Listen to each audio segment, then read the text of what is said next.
Hey guys, Break here, and welcome to my enchanting guide for the end of Battle for Azeroth. Before we begin, I did recently hit 37,000 subscribers, so I am going to be doing a giveaway. All you have to do is comment on this video and be subscribed to my channel, and everyone who does that is going to be entered into the giveaway to win a month's game time in WoW. You can be on the EU or the US realms to enter, and in a week's time we will reveal the winner.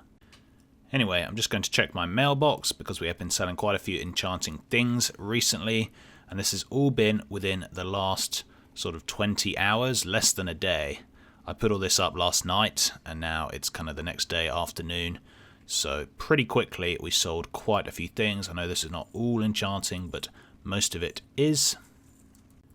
We've sold a whole lot of enchants. Now on my server, some of them are not the most profitable, but I have found ways to make enchanting very profitable, which I will show you in this video. And as you can see from some of these items, particularly some of the older world enchants, I'm making very large profits. Anyway, let's get into the enchanting guide.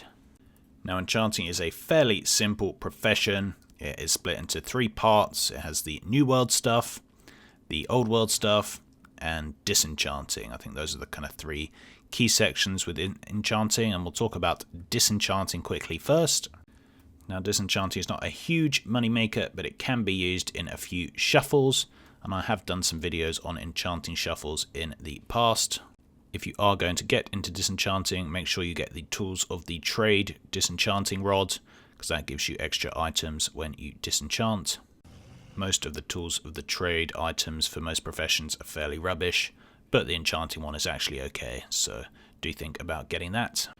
Disenchanting also works with Trade Skill Master add-on really well, because as you can see there is a disenchant option, disenchant search, which will then just scan the auction house and look for items which on average you can buy, disenchant, and sell the items you get from disenchanting it for more. So it takes kind of average of what you get from disenchanting and then sees if the price is worth to disenchant it. So it can be worthwhile, but sometimes it's not really that worth it. But for example, we found this carving knife, which is only 4 silver, so we buy it out and then you disenchant it and you get a couple of things which sell for 7 gold each. So we just got 14 gold from the 4 silver. Obviously we're not dealing in very big gold here, but just shows that disenchanting can be worthwhile on some servers sometimes. Of course, disenchanting also has the extra benefit if you have it on your main character that whenever you get a soulbound item, you can disenchant it and it will usually get you more profit than just vendoring it. So again, it's something to really think about having on your main that you actually play. Anyway, let's get into enchanting. So it does have all of the ranks like most other professions, and the main things that you can enchant in BFA are the profession glove enchants, which are usually very cheap on the auction house, the ring enchants, and the weapon enchants. You can also make a mount equipment, the Lightstep hoof plates, and you can craft a wand, but no one really buys those. Now if you're on a high pop server like mine, many of the enchants won't sell for huge amounts, but they do sell very, very quickly. For example, I could easily sell 20 or 30 of these a day, easily 20 at least. So whilst 167 gold isn't much, times that by 20 and it's 3k, and then you're starting to get somewhere, and if you sell both of those, then that's 6k. So you guys see what I'm talking about. It might not look like much, but if you can sell 20 of that and 20 of that, then that's 6k per day, or what, like 40k per week. So it does add up. Again, like I always suggest, if you are on a server when the profit margins are very small, then do think about trying to buy in trade chats, sort of in bulk.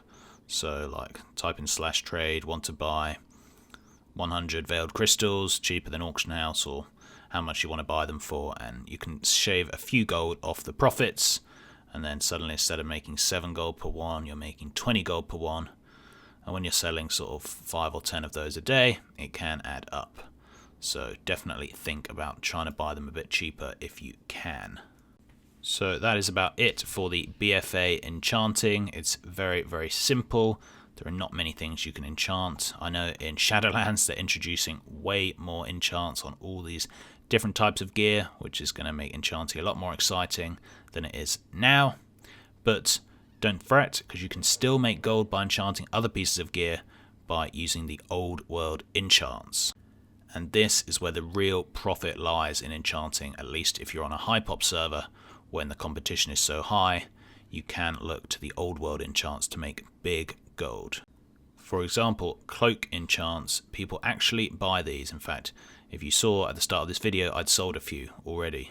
In 24 hours, I sold 2 or 3 of them, which is what, 3,000 gold profit times 3 is like 10k profit in a day just by selling cloak enchants. And add that to all the other things, and suddenly you can see how enchanting becomes very, very profitable. So why do people buy cloak enchants? I don't really know. I mean, I think it's because you can't even apply it to items that are, if you're kind of max level in BFA, obviously. But I think for people leveling up, they want to level up and they want to get the best leveling possible. Or maybe it's for like a twink. Some people might still be twinking. I don't really know. But people buy these. They buy them and they're very profitable. You do need Blood of Sargeras, but there's lots of ways you can get that. And Chaos Crystals and Arcanar, they're always on the auction house. But yeah, 3,000 gold profit for these that sell pretty quickly. It's really, really good. So make the most of that. Again, with everyone leveling at the moment with the leveling buff, it is a great time to be selling some of these old world enchants that usually wouldn't sell that good, but right now sell very, very good. And it's exactly the same with the neck enchants. Yet again, if you go to the start of this video, I sold a couple of neck enchants, and again, they're selling for like 4,000 gold profit or 3,000 gold profit. I mean, the Mark of the Hidden Satire sells really, really quickly, and it's a 4k profit on my server. This is a huge, huge market that not many people know about, so I guess they will after this video. Sorry about that, but you know, that is big, big profit to be made. And make sure you look at all of these Legion things. Try and get the higher Legion ranks, but just don't forget about Legion enchanting because it's still very good. And then of course there's the obvious pets, which don't sell that much. They just sell like normal pets. But again, it's a bit more profit and it's something a little bit extra you can do. There are also some other enchants that do sell occasionally. Some sort of shield and weapon enchants from Classic can sell. Stuff like the enchanted leather, some old reagents can sell, and some of the glorious stats, the chest stats enchants can sell. All of these, if you look up some sort of leveling enchant heirloom guide, there's people who have listed all the best enchants for leveling your characters. And yeah, again, some of you won't believe that people actually buy enchants just to level, but they do, and they do it. And again, some people have like twinks and stuff, so these things do sell. And again, look, like super stats, chest enchant, it sells okay, and it's 200 gold profit. So yeah, just make sure you're always looking around for some of these older world enchants that sell, because it's a great way to make a little bit of gold. And I almost forgot, the Miss of Pandaria weapon enchants also sell pretty nicely. Elemental Force sells really well. Very, very quickly, and it's quite profitable. And even stuff like Dancing Steel and Jade Spirit, they sell slower, but they still do sell, and again, very big profits to be made from some of these. And then the final big boy of enchanting, which most of you probably know about, but make sure that you make the most use of, is the weapon illusions. This is the sort of transmog for enchanting, and there's loads of them that you can learn. Most of them are easy to learn. Some of them, such as Secrets of the Shadowpan, I think you need Revered with the Shadowpan to get it. And there is another one, Elemental Force. I think you need Revered with Therazane and Cataclysm to get it. But they're all really, really profitable. They're usually more profitable, to be honest. On my server, there's quite a lot of competition, but usually you can get like 3,000 or 4,000 gold profit for these, and you can sell quite a few a week because they're cool. People want to get all the different enchants for their weapons, and this is how you get them. And yeah, you can sort of buy out the different materials. Also, try and get the materials when they're cheap, because the prices of a lot of these can change quite a lot, particularly people resetting the market of stuff like Primal Fire. So don't overpay for stuff like Primal Fire and Primal Mana.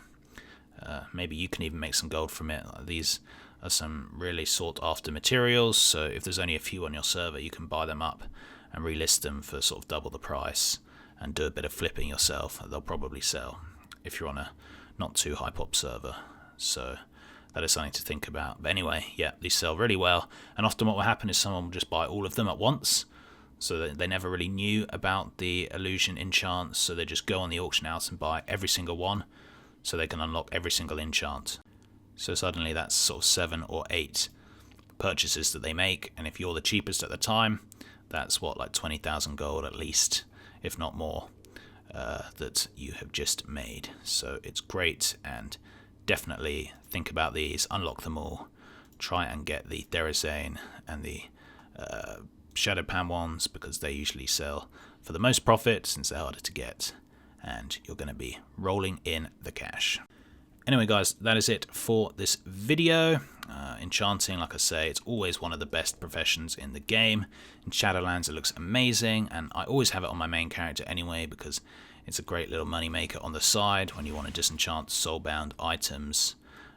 And it has so many different avenues to make gold, from the shuffles and the disenchants to stuff like the old world enchants, and then of course the new world enchants, which particularly when a new raid hits or a new expansion hits, they're very profitable at the start.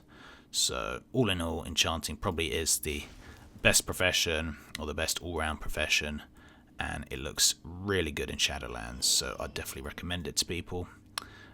Yeah, remember to enter my giveaway, just subscribe and comment on this video. Thanks for watching, and until next time, see ya!